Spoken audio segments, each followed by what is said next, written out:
Hello guys, स्वागत है मेरे इस यूट्यूब चैनल पे। ये मेरे इस चैनल की पहली वीडियो है। ये चैनल मैंने क्लास 6 से क्लास 10 तक के मैथ्स पढ़ाने के लिए ओपन किया है। अगर आप क्लास 6 से क्लास 10 के बीच किसी भी क्लास में हैं या आप किसी को जानते हैं जो 6 से लेकर के 10 तक में है, तो आप इस चैनल को रिकमेंड कर लें और आप भी इस चैनल को सब्सक्राइब कर लें अगर आप 6 से 10th क्लास में हैं। तो चलिए हम शुरू करते हैं। सबसे पहले हम चैप्टर जो है 15 करेंगे, जिसका नाम है प्रायिकता। ये 9वीं क्लास में भी है और 10वीं क्लास में है। तो ये जो पहली वीडियो है, जो कि मेरा कंसेप्ट से रिलेटेड वीडियो है, ये आपको 9वीं क्लास और 10वीं क्लास दोनों बच्चों को देखना है। उसके बाद हम दोनों के अलग अलग वीडियो बनाना स्टार्ट करेंगे। तो पहले कुछ प्रायिकता होता क्या है। प्रायिकता होता है कि हमें बताना होता है कि किसी चीज़ के घटना घटने के क्या चांसेज है और ना होने के क्या चांसेज है, उसको प्रायिकता बोलते हैं। जैसे कि आपने सुना होगा डेली, जैसे आज संभवतः आज वर्षा होगी, तो यहाँ पे जो संभवतः है तो वो क्या प्रायिकता कहलाती है। क्यों? क्योंकि आज वर्षा हो भी सकती है और वर्षा नहीं भी हो सकती है। तो एक तरह से हमें प्रिडिक्ट करना होता है, हमें अनुमान लगाना होता है कि आज ये होगा या नहीं होगा, तो वो प्रायिकता कहलाता है। तो इस चैप्टर के अंदर कुछ पहले कुछ पॉइंट समझते हैं, फिर उसके बाद हम स्टार्ट करेंगे एग्जाम्पल के साथ। पहला पॉइंट, चलिए पहला पॉइंट देखते हैं क्या है। पहला पॉइंट है किसी घटना के होने के क्या संयोग है।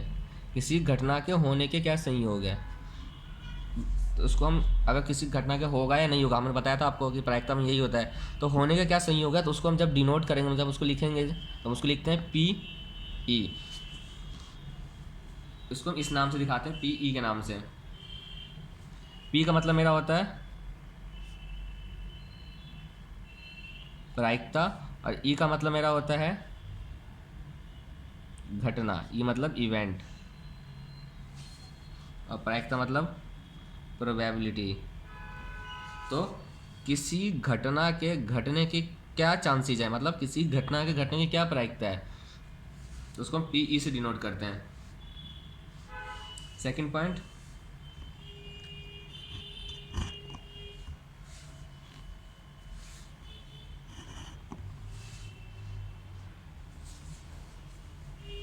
मेरा सेकंड पॉइंट हो जाएगा किसी घटना के ना होने के क्या संयोग है। इसको कैसे डिनोट करते हैं, पी मतलब ये था घटना घटने का प्रायिकता। अब अगर ऊपर हम डैश लगा देंगे तो ये मेरा हो जाएगा घटना ना घटने की प्रायिकता। तो ये घटना होने की, अगर जब भी होने की बात करें तो पी ई होगा और ना होने की बात करेगा तो पी ई डैश होगा। थर्ड पॉइंट, जो मेरा पी ई है वो क्या होगा, जीरो से, हमेशा जीरो से 1 के बीच में आएगा। मतलब जो मेरा पी ई हुआ वो हमेशा क्या होगा, जो मेरा पी ई है वो मेरा हमेशा जीरो से, पी ई जो है, पी ई जो है वो जीरो से कम होगा और जीरो से, सॉरी, पी ई जो है जीरो से ज़्यादा होगा और 1 से कम होगा। फोर्थ पॉइंट क्या है, जो मेरा पी ई है मतलब घटना के घटने की जो प्रायिकता है, जमा कर देंगे घटना के घटने की ना घटने की प्रायिकता, इन दोनों को जब हम जोड़ेंगे तो मेरा हमेशा क्या होगा, आंसर 1 के बराबर ही होगा। अब फॉर्मूला क्या है, पी ई मतलब ई के अनुकूल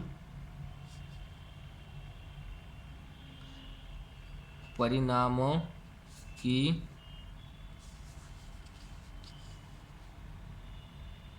संख्या, उसको हमें डिवाइड कर देंगे प्रयोग के सभी संभावित परिणामों की संख्या।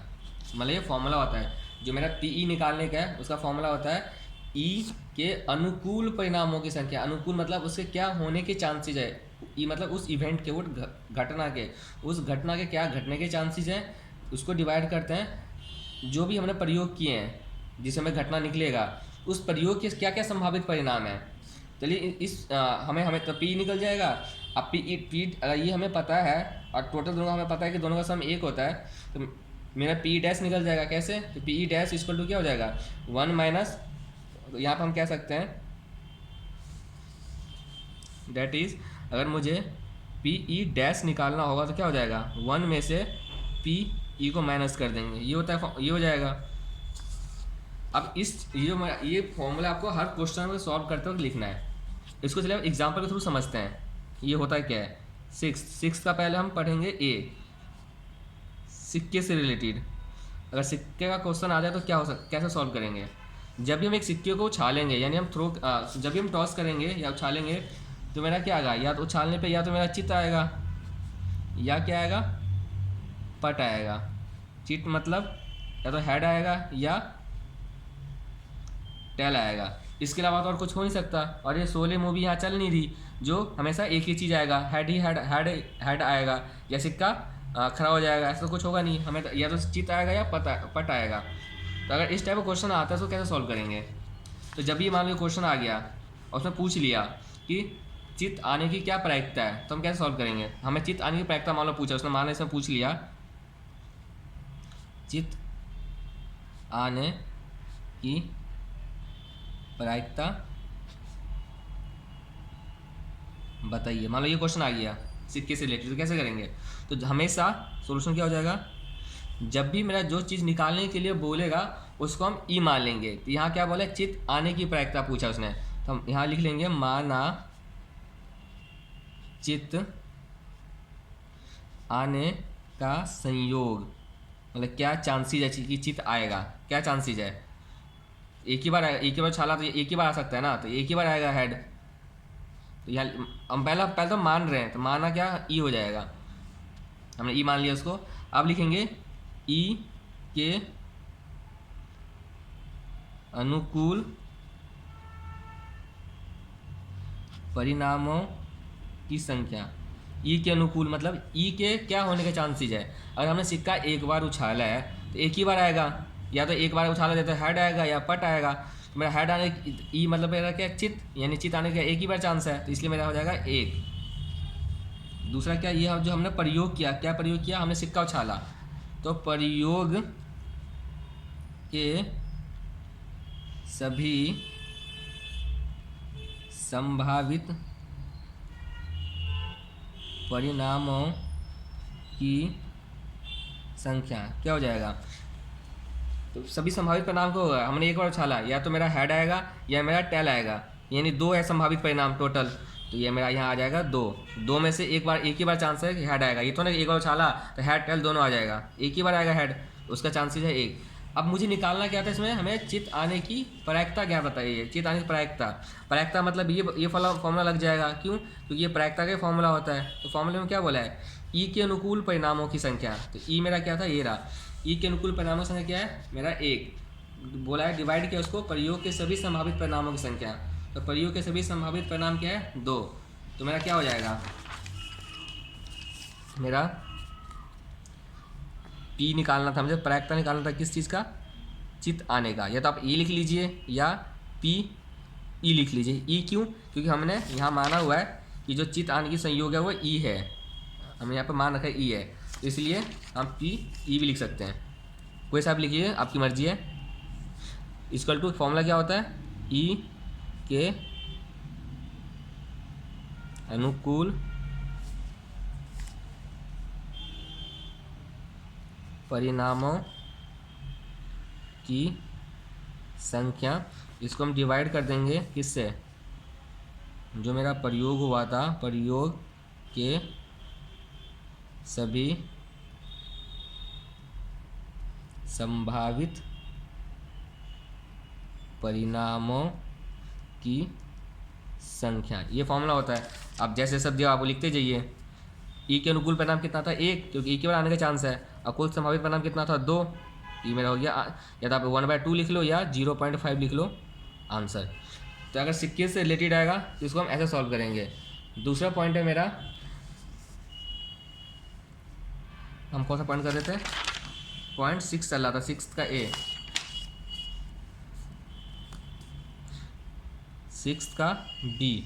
ये तो सिक्के हो गए। अब आया पासा से रिलेटेड। पासा मतलब डाइस, जिससे हम लूडो खेलते हैं।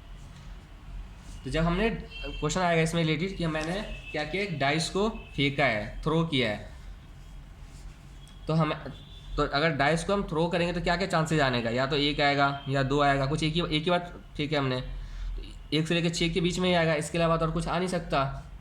अब क्वेश्चन ये पूछेगा कि हमने पासा को एक बार ही फेंका है, तो हमें या तो पूछेगा 3 आने की प्रायिकता निकालो, 4 आने की प्रायिकता निकालो, या 3 से कम आने की प्रायिकता निकालो। तो मान लेते हैं इसमें सेम एग्जाम हम लिखते हैं। इसका एग्जाम्पल हमने लिख लिया कि 4 से कम आने की प्रायिकता। मान लो मैंने दिया क्वेश्चन 4 से कम आने की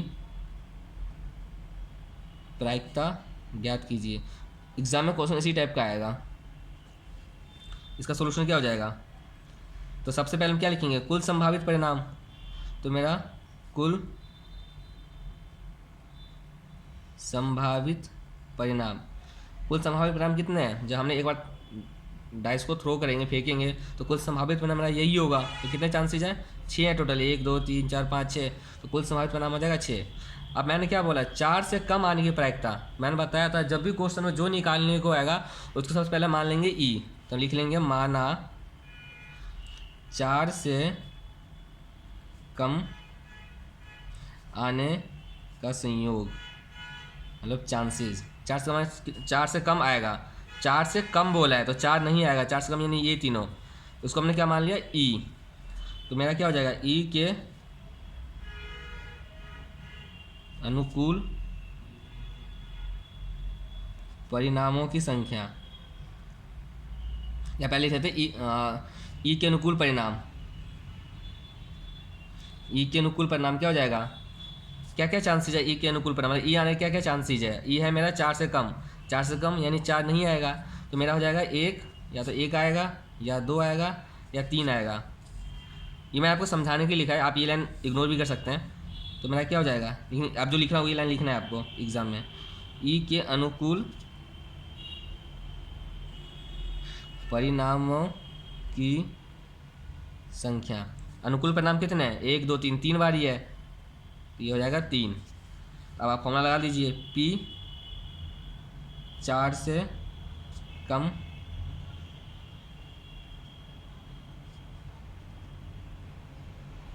आने, 4 से कम आने की प्रायिकता, ये लिख लो या आप लिख लो, या तो आप ये लिख लो या P। लेकिन आप आगे अगले सारे क्वेश्चन में एग्जाम में भी आपको यही लिखना है जो अब मैं लिखूंगा, P E, क्योंकि मैंने E मान रखा है। तो ई मान, जब हमने ई माना है या कुछ यूज़ तो करे फ़ायदा तो फिर ये स्टेप लिखने का फ़ायदा क्या है। तो अगले लाइन अगली अब जो भी क्वेश्चन सॉल्व करेंगे, चाहे आप एग्जाम में करो कहीं भी करो, आपको ये सब लिखने की जरूरत नहीं है। जैसे यहाँ पे मैं लिखा था पी ब्रैकेट में चित, ऐसे कुछ करने की जरूरत नहीं है। आप डायरेक्ट लिखिएगा पी ई। पी का फॉर्मूला क्या लिखेगा, आप फॉर्मूला लिख दीजिएगा भाई, ई के अनुकूल परिणामों की संख्या, ये वाला ई के अनुकूल परिणामों की संख्या डिवाइड बाय प्रयोग के सभी संभावित परिणाम। तो ई के अनुकूल परिणाम क्या है, ई के अनुकूल परिणाम मेरा 3 है, मेरा पी कितना हो जाएगा 3 डिवाइड बाय कुल संभावित परिणाम कितने हैं 6, तो डिवाइड बाय 6 हो जाएगा। 6 निकला हुआ था, 6 कैसे आया था, तो 1 से 6 तक ही आ सकता है। इसको सॉल्व कीजिए, 3 एकम 3, 3 दूनी 6, कितना आ गया 1/2। ये और या तो ये लिख लो या 0.5, जब इसको डिवाइड करेंगे 1 को 2 से तो मेरा 0.5 आएगा आंसर। ये तो हो गया मेरा पासे से रिलेटेड। अब तीसरा टॉपिक है 6 का सी। 6 का सी हम करेंगे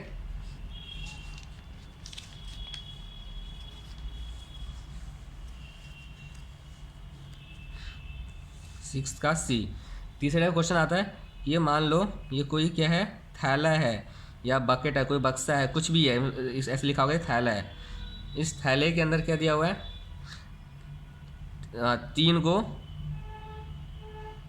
वाइट बॉल है, 2 गो रेड बॉल है और 4 गो ब्लू बॉल है। ऐसा क्वेश्चन लिखा हुआ आएगा, या बोल देगा बॉल के जगह पे क्या लिख देगा, कंचे हैं, या कोई फ्रूट्स का नाम दे देगा, 3 गो एप्पल है, 2 गो बनाना है, 4 मैंगो है, कुछ भी इस टाइप का क्वेश्चन होगा। लेकिन लिखा होगा यही, ये बक्से के अंदर या थैले के अंदर रखा हुआ है। उसका भी लिखा होगा कि बिना देखे उसके अंदर एक हाथ डालता है और एक बॉल निकालता है। तो ये बॉल आने की प्रायिकता क्या है, अब पूछ देगा, हमने बिना देखे उसमें हाथ डाला, प्रायिकता ज्ञात कीजिए। कैसे, पहला कि हमने बिना देखे हाथ डाला, और सफ़ेद बॉल आने की क्या प्रायिकता है, ये तो ये पूछ लेगा सफ़ेद बॉल आने की क्या प्रायिकता है। दूसरा वो पूछ सकता है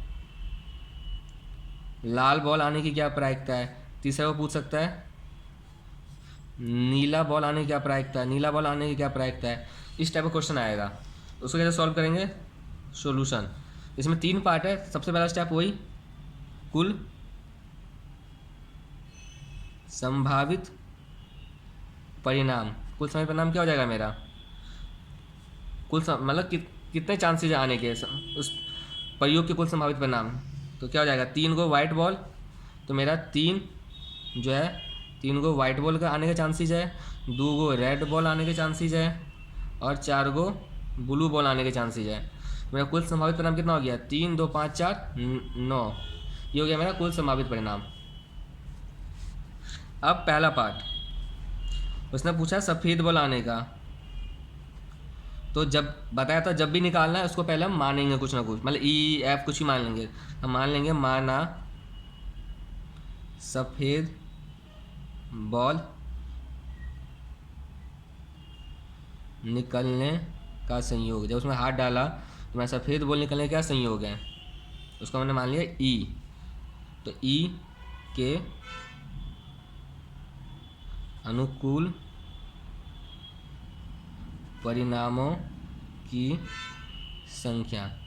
ई के अनुकूल परिणाम क्या है, ई माना, ई क्या था, सफ़ेद बॉल। सफ़ेद कितना बॉल है मेरा बक्स, इस थैली के अंदर 3 गो सफ़ेद बॉल है, तो मेरा क्या चांस है, 3 गो, 3 चांसेज है। तो यहाँ पे मेरा पी निकल जाएगा। पी क्या हो जाएगा, ई के अनुकूल परिणामों की संख्या जो कि क्या है 3, ऊपर लिख देंगे 3, उसको डिवाइड करते हैं कुल संभावित परिणाम जो कि कितना है 9, उसको हम 9 से डिवाइड कर देंगे।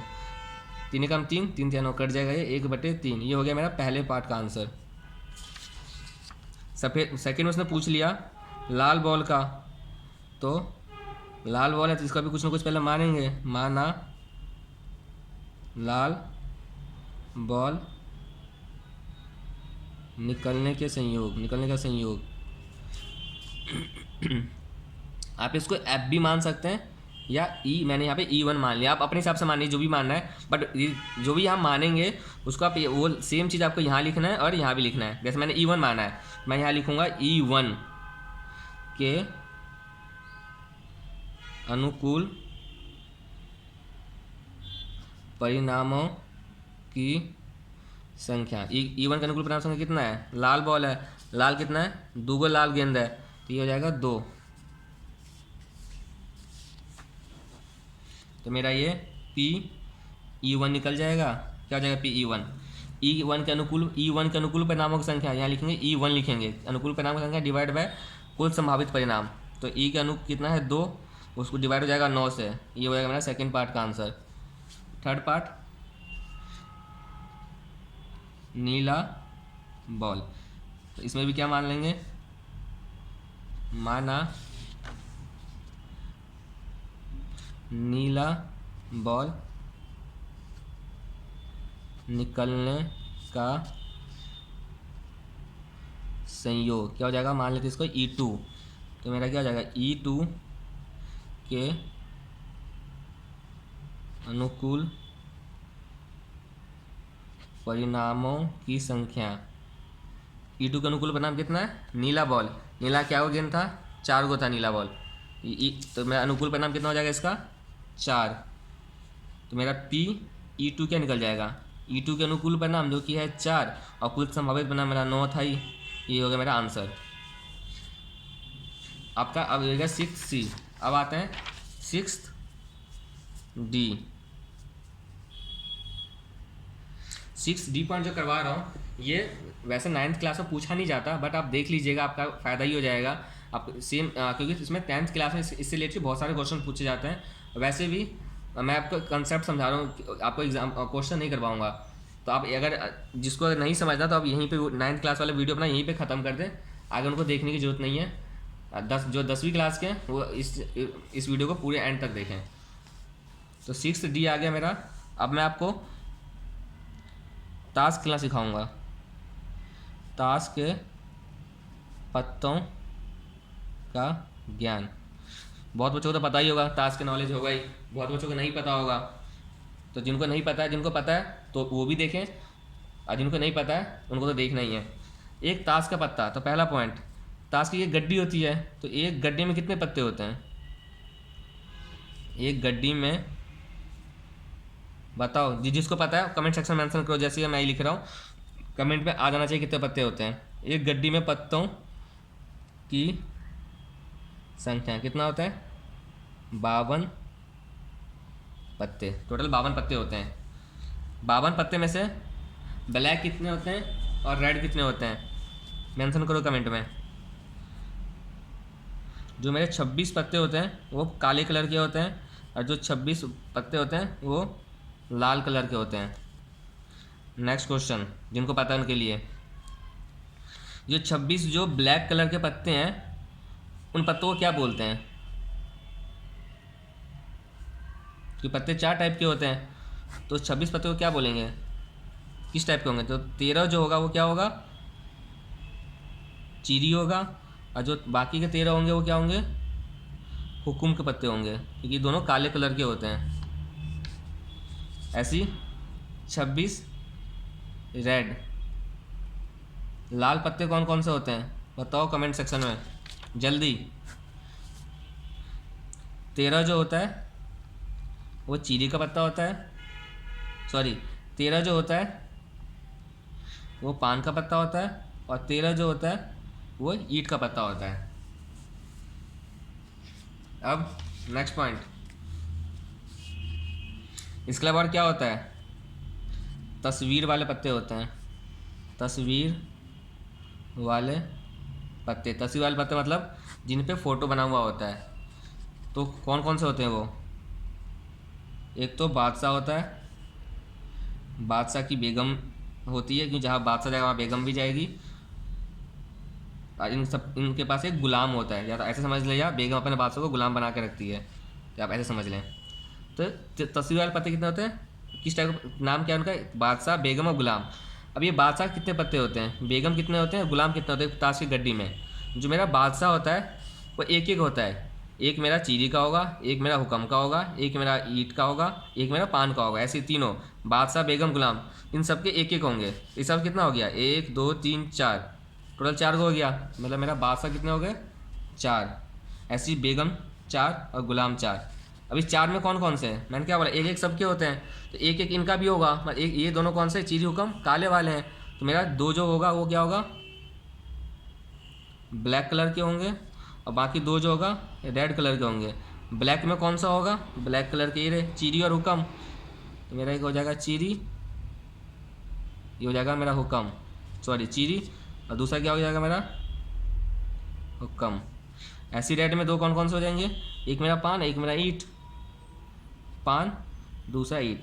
ऐसे इसका भी होगा सेम, इसका भी सेम होगा, और इसका भी सेम ही होगा। मतलब 2 ब्लैक होंगे, 2 रेड होंगे।